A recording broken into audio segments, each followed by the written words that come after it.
प्रश्न क्रमांक 5 देखते हैं। ये भी इम्पॉर्टेंट क्वेश्चन है। वाई अक्ष पर स्थित किसी बिंदु के निर्देशांक ज्ञात करेंगे। तो सबसे पहले यह जान लें कि वाई अक्ष पर कौन सा बिंदु होगा। ये एक्स अक्ष है, ये ऊपर वाला वाई अक्ष है। यदि हम वाई अक्ष पर स्थित होते हैं, यानी कि मैं यहाँ पर हूँ वाई अक्ष पर, तो वाई का निर्देशांक क्या रहेगा, वाई रहेगा। लेकिन उस स्थिति में मैं एक्स पर नहीं हूँ, इस अक्ष पर नहीं हूँ, अर्थात एक्स का मान क्या होगा, 0 होगा। तो इस तरह से वाई अक्ष पर स्थित बिंदु क्या हो जाएंगे, इसके निर्देशांक 0 और y होगा। तो इसे हम मान लेते हैं P बिंदु मान लेते हैं और इसका निर्देशांक होगा 0 और y। अब हम देखते हैं कि कहता है कि दो बिंदु और हैं जो आपस में क्या है, समान दूरी पर है। यानी कि हम P बिंदु पर इसके निर्देशांक है 0y यहाँ पर लिखेंगे और A बिंदु का निर्देशांक है 5 और -2 और B बिंदु का निर्देशांक है 3 और 4। तो P से A की दूरी और P से B की दूरी क्या है, आपस में बराबर है। तो हम सबसे पहले P से A की दूरी ज्ञात करेंगे और P से B की दूरी ज्ञात करेंगे। समदूरस्थ का मतलब होता है कि वह समान दूरी पर है। तो सबसे पहले हम ज्ञात करेंगे P से A की दूरी। P A की दूरी ज्ञात करने के लिए हम इन दोनों पर बात करेंगे। दो बिंदु है P और A। थोड़ी देर के लिए इसको मान लेते हैं x1 y1, ये रफ कार्य हो रहा है, और x2 y2 मान लेते हैं। इन दोनों मान को हम क्या करेंगे, इस सूत्र में रखेंगे। तो हमारे पास फार्मूला पहले से हम जानते हैं, √x2 - x1 का स्क्वायर प्लस y2 - y1 का स्क्वायर। x2 का मान हम देख कर रखेंगे, यहाँ पर है 0, माइनस का माइनस, x1 का मान क्या है 5 पूरे का स्क्वायर प्लस y2 का मान हम देखेंगे y है माइनस और y1 का मान क्या है -2 है और कोष्टक बंद पूरे का स्क्वायर। इसको सॉल्व कर लेते हैं। रूट यहाँ पर 0 - 5 बचेगा पूरे का स्क्वायर प्लस, इसी प्रकार से यहाँ पर y का y माइनस क्या होगा, प्लस होगा 2 का 2 पूरे का स्क्वायर। इसको और एक बार थोड़ा सरल कर लेते हैं। √5 का स्क्वायर करेंगे तो क्या होगा 25 होगा, चाहे माइनस हो चाहे प्लस हो, प्लस और यहाँ पर है y + 2 का स्क्वायर। इसको हम बाद में सॉल्व कर लेंगे। इसे हम बना लेते हैं समीकरण पहला, अर्थात P से A की दूरी हमें प्राप्त हो गई P पहले समीकरण के रूप में। अब हम ज्ञात करेंगे P से B की दूरी, है ना। थोड़ी देर के लिए पहले वाले को x1 y1 और दूसरे बिंदु को x2 और y2 मान लेते हैं। तो इस फार्मूला हम पहले से, है ना, PA का जो फार्मूला वो यहाँ पर भी आएगा P से B की दूरी में। तो हम सबसे पहले लिखेंगे x2 का मान, इसको माना गया है 3 को, तो 3 माइनस, है ना, और x1 का मान क्या माने है 0, तो 0 और पूरे का स्क्वायर प्लस y2 का मान क्या है, यहाँ पर 4 है माइनस, और y1 का मान क्या है, y है पूरे का स्क्वायर। इसको सॉल्व कर लेते हैं। PB = 3 - 0 क्या होगा 3 का स्क्वायर प्लस 4 - y, तो 4 - y ही रख लेते हैं पूरे का स्क्वायर। एक बार और थोड़ा सरल करके देख लेते हैं। रूट के अंदर है 3 का स्क्वायर होता है 9 प्लस 4 - y का स्क्वायर। तो यहाँ पर ये आ गया समीकरण नंबर 2। अब हमें क्या करना है, PA और PB के बीच, PB दोनों क्या होते हैं, इक्वल होते हैं, दोनों मान रखेंगे। अब हम PA = PB लिखेंगे क्योंकि दोनों मान अर्थात दोनों की दूरी बराबर होती है। दोनों के मान रख लेंगे समीकरण पहला दूसरा से, तो ये रूट और ये रूट क्या हो जाएंगे, कैंसिल हो जाएंगे। तो हमारे पास क्या बचेगा 25 और y + 2 का स्क्वायर = यहाँ पर बचेगा 9 + 4 - y पूरे का स्क्वायर। यहाँ पर फार्मूला लगेगा, आपको पता है ना, a + b का स्क्वायर के बराबर हम जानते हैं a² + b² + 2ab, ये फार्मूला होता है। और दूसरे में लगेगा a - b का स्क्वायर के बराबर होता है a² + b² - 2ab। दोनों के स्थान पर ये प्रयोग करेंगे। तो चलिए देखते हैं 25 का 25, इसमें पहला वाला फार्मूला यहाँ पर उपयोग कर लेंगे। तो क्या हो जाएगा y का स्क्वायर प्लस 2 का स्क्वायर यानी 4 + 2ab, y × 2 और 2 यानी 2ab लिखा जाएगा इक्वल 9 प्लस यहाँ पर a का स्क्वायर यानी 4 का स्क्वायर प्लस y का स्क्वायर y² हो जाएगा -2 और a का मान 4 और b का मान y। यहाँ पर देखेंगे 25 प्लस y² प्लस 4 प्लस ये हो जाएगा 4y = 9 + 4 का स्क्वायर 16 प्लस y² -8y। यहाँ पर ध्यान देंगे y² दोनों पक्षों में है, दोनों इक्वल है तो कट जाएंगे। तो हमारे पास क्या बचेगा 25 और 4 क्या होगा 29 होगा प्लस 4y = यहाँ पर दोनों का टोटल हो जाएगा 25 - 8y। y वाले को एक जगह रख लेते हैं, यहाँ पर है 4y और 8y का पक्षांतर करेंगे तो माइनस का प्लस में आ जाएगा। 25 प्लस 29, यहाँ पर 29 का पक्षांतर हम करेंगे तो किस में आएगा, माइनस में प्राप्त होगा, -29। इस तरह से दोनों प्लस है तो जुड़ जाएंगे, है ना। 12, 4 और 8, 12y इज इक्वल टू, यहाँ पर दोनों में अंतर है तो क्या हो जाएगा, 25 में 29 घटा नहीं सकते हैं तो माइनस पहले लगा देंगे, उल्टा करके घटा देंगे तो क्या आएगा हमारे पास 4।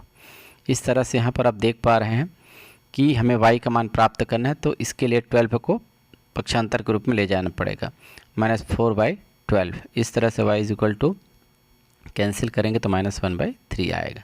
यही आपको ज्ञात करना था, अतः अभिष्ट निर्देशांक लिखेंगे।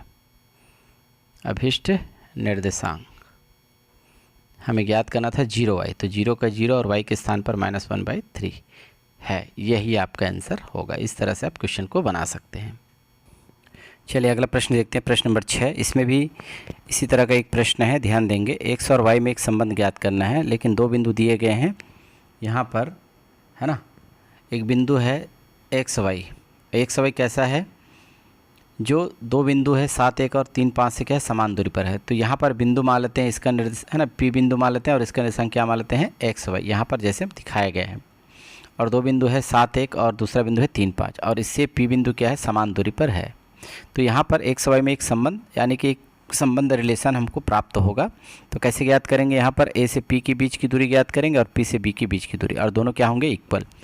ये सेम प्रश्न क्या होगा, 5वें प्रश्न के जैसा होगा। चलिए प्रश्न में हम क्या क्या दिया गया इससे पहले लिखेंगे। A का मान दिया है बिंदु 7, 1 और B का मान 3, 5। P बिंदु का निर्देशांक है x y, तो P से A की दूरी हम पहले ज्ञात करेंगे। तो PA बराबर, यहाँ पर फार्मूला आपको पता है, x2 का मान आप रखेंगे। तो यहाँ पर देखो, पहले को x1 y1, दूसरे बिंदु P को x2 y2 मान लिया गया थोड़ी देर के लिए। तो x2 का मान क्या है भाई, यहाँ पर x है माइनस y1, x1 का मान क्या है 1 है पूरे का स्क्वायर, प्लस y2 का मान देख पा रहे हैं, y2 का मान क्या है y है, माइनस y1 का मान क्या है 1। रुक जाइए, इसमें गड़बड़ हो रही है, यहाँ पर है 7 है ना, सॉरी, x1 का मान क्या है 7 है और यहाँ पर x1 का मान क्या है 1। थोड़ा त्रुटि को सुधार लेते हैं। PA इज इक्वल टू, यहाँ पर आप देखेंगे, इसको हल ना कर, इसको a माइनस बी का फार्मूला लगा देंगे तो हमें क्या मिल जाएगा, यहाँ पर x का स्क्वायर प्लस y, यहाँ पर है a माइनस बी का स्क्वायर हम रखेंगे तो हमें a स्क्वायर यानी x का स्क्वायर प्लस b स्क्वायर यानी 7 का स्क्वायर प्लस 2ab, इसका हम प्रोसेस बाद में कर लेंगे। इसे हम मान लेते हैं समीकरण पहला। अब हम देखते हैं P से B की दूरी। P से B की दूरी के लिए फिर सेम फार्मूला रहेगा। अब इसके जगह इसको हटा देते हैं। अब इसको हम थोड़ी देर के लिए क्या मान लेते हैं, इसको मान लेते हैं x1 y1 और इसे मान लेते हैं x2 y2, ठीक है। तो अब रखेंगे मान, देखेंगे हम सबसे पहले x2 का मान क्या है भाई, यहाँ पर x है, माइनस x1 का मान क्या है 3 है स्क्वायर, प्लस यहाँ पर आता है y2 का मान क्या है y है, माइनस y1 का मान क्या है 5 पूरे का स्क्वायर। ये आ जाएगा आपका समीकरण 2। पहला और दूसरा दोनों क्या होंगे, बराबर होंगे। अब हम PA बराबर क्या करेंगे, PB लिखेंगे और दोनों के मान रखेंगे समीकरण पहला और दूसरा से। स्क्वायर और स्क्वायर क्या हो जाएंगे, यहाँ पर कट जाएंगे। तो यहाँ पर क्या बचेगा, x माइनस 7 का स्क्वायर प्लस, एक बार लिख लेते हैं y माइनस 1 का स्क्वायर।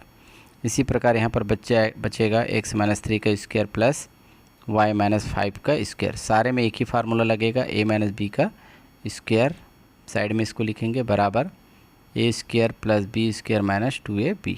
इस फार्मूले का उपयोग करेंगे तो इसके अनुसार क्या हो जाएगा, एक्स स्क्वायर x का वर्ग करेंगे तो 7 का स्क्वायर यानी 49 माइनस 2 का 2x और y है ना y यानी 7 प्लस, इसी प्रकार y माइनस 1 का स्क्वायर करेंगे तो y का स्क्वायर हो जाएगा, 1 का वर्ग करेंगे तो 1 आएगा, माइनस 2ab, 2 का 2 y का y और 1। इसी प्रकार से दाएं तरफ देखेंगे, यहाँ पर x का स्क्वायर करेंगे तो x का 2 वर्ग गुना x स्क्वायर होगा। उसी प्रकार 3 का स्क्वायर क्या होगा 9 माइनस 2 का 2x और 3 2ab। इसी प्रकार से इसमें भी हम फार्मूला प्रयोग करेंगे तो y का स्क्वायर होगा 5 का स्क्वायर यानी 25 माइनस 2ab, 2 और a की जगह y है और b की जगह क्या है 5।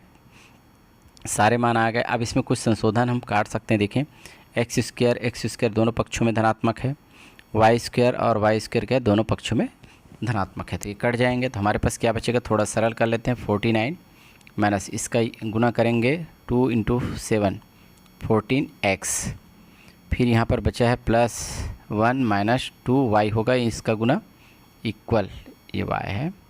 यहाँ पर है 9 माइनस 2 इंटू 3 6x होगा, और प्लस क्या है 25 माइनस आपस में गुना करेंगे तो 10y प्राप्त होगा।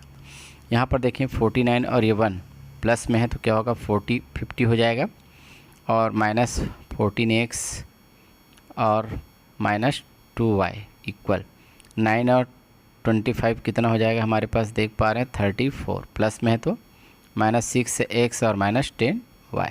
एक काम करते हैं, x और y को हम बाएं तरफ पक्षांतर कर लेते हैं और ये वाला 50 को पक्षांतर दाएं तरफ करते हैं, तो हमें क्या मिल जाएगा देखते हैं। माइनस 14x है माइनस 2y, और माइनस 6x का पक्षांतर करेंगे बाएं तरफ तो प्लस के रूप में आएगा, और 10y का भी पक्षांतर करेंगे तो प्लस 10y के रूप में आएगा इक्वल 34 अपने स्थान पर है, इसकी संगत जोड़ी है 50, इसको हम पक्षांतर में लाएंगे तो माइनस के रूप में प्राप्त होगा। यहाँ पर देख रहे हैं माइनस 14x और ये 6x प्लस माइनस है, तो यहाँ पर हम दोनों में अंतर करेंगे तो माइनस 8x प्राप्त होगा। इसी प्रकार है 2y और ये 10y में अंतर करेंगे तो क्या आएगा प्लस 8y प्राप्त होगा, इज इक्वल टू यहाँ पर दोनों में अंतर करेंगे 34 में 50 नहीं घटता है तो माइनस का प्रयोग करेंगे और उल्टा करके घटा देंगे तो हमें 16 प्राप्त होगा। तो यहाँ पर आप देख पा रहे हैं कि 8 और 16 है, तो यानी हम 8 से इसको काट सकते हैं, 8 एकम 8 दूनी 16, तो हमें क्या मिल जाएगा यहाँ पर देखेंगे minus x plus Y is equal to minus 2। यदि हम इसको माइनस से गुना कर दें, क्योंकि पहला पद माइनस में है, तो यदि हम माइनस से गुना करेंगे तो ये क्या हो जाएगा, ये प्लस हो जाएगा, दूसरा वाला क्या हो जाएगा माइनस, और इक्वल क्या है ये भी क्या हो जाएगा +2। यदि हम इसको अंदर लाते हैं तो इस तरह से होगा x माइनस वाई और ये +2 का -2 इज इक्वल टू 0। यही क्या है x y में संबंध है, अर्थात यही आप आंसर होगा। यदि वीडियो अच्छा लगे तो प्लीज़ आप लाइक और अपने दोस्तों के साथ शेयर करें। धन्यवाद।